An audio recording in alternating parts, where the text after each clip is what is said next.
laraba donna février kalo tile 10 san 2021 an balima o bisimila malak cuka don kibaru kɛnɛ kan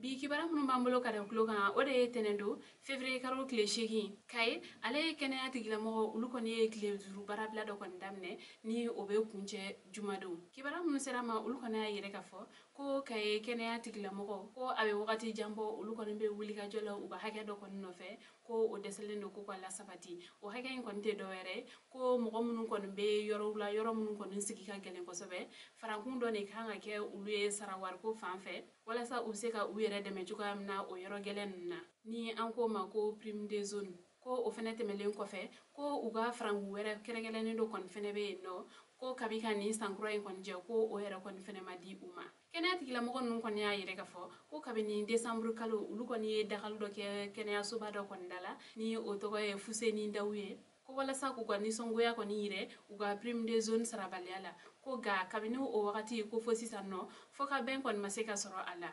ko o kɔni de sababu y'a to olu kɔni ye nin tile 5 barabila in kɔni kɛ kibara wɛrɛ mana bɔ nin kɔfɛ an b'o da kulo kan kibara wɛrɛ m'an bolo ka da kulo kan o de ye Mali jamana ɲɛmɔgɔ kɔrɔ o den be yen nɔ ko Bubakar Keita a yɛrɛla k'a fɔ ko o kɔni bɔra Mali kɔnɔ k'aw ladɔnya k'a fɔ kabini coup d'état kɔfɛ Bubakar Keita ni o ye IBK den dɔ ye ale kɔni kun maralen don u ka so kɔni kɔnɔ Sebeni kɔrɔ ni a yɛrɛla k'a fɔ ko a kɔni kun tɛ se ka bɔ o sababuya la Bubakar Keita ale kɔni ye sɛbɛn kɔni kɛ ka diɲɛma ladɔnya k'a fɔ ko Mali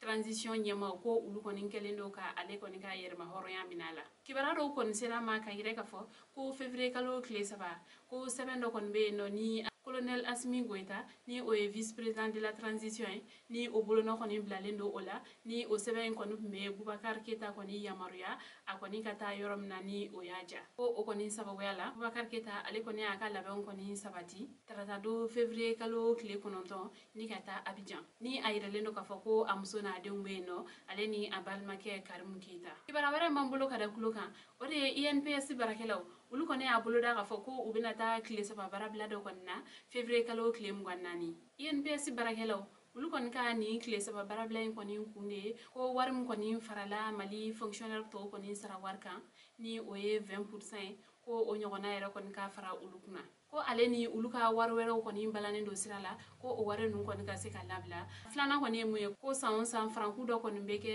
barakɛlaw kɔni ye ni o ye 13e mois ye ko o wari kɔni fɛnɛ ma di olu ma o sababuya la ni ma kofalen ninnu kɔni ye kangarumada sɛbɛn kɔni bila ni k'a yɛrɛ ka fɔ ko tile 15 ɲɔgɔnna ni olu kɔni ka laɲiniw ma sabati ko fosi kɔni tɛna olu bali olu ka taa nin tile 3 barabila in na ni o bena daminɛ février kalo tile 24 kunnafoni kuncɛ la kibara wɛrɛ m'an bolo ka da kulo kan o de ye ka kɛ ni tarata dɔ ye février kalo tile 9 a yɛrɛla k'a fɔ ko coronavirus yera mɔgɔ 11 de la Mali jamana kɔnɔ ko mɔgɔ 16 olu kɛnɛyala ka bɔ coronavirus bana la kibara minnu sera ma olu kɔni y'a yɛrɛ k'a fɔ ko coronavirus kɔni yelen filɛ nin ye mɔgɔ minnu na nin ye ko o mɔgɔ ninnu kɔni kun sigiyɔrɔ bɛnnen don Kulikoro marabolo Mopti marabolo ale ni Bamako yɛrɛ sigidaw kɔnɔna o sababuya la coronavirus ye mɔgɔ minnu kɔni minɛ Mali jamana kɔnɔ olu kɔni dafala mɔgɔ 8,000 ani mɔgɔ 192 la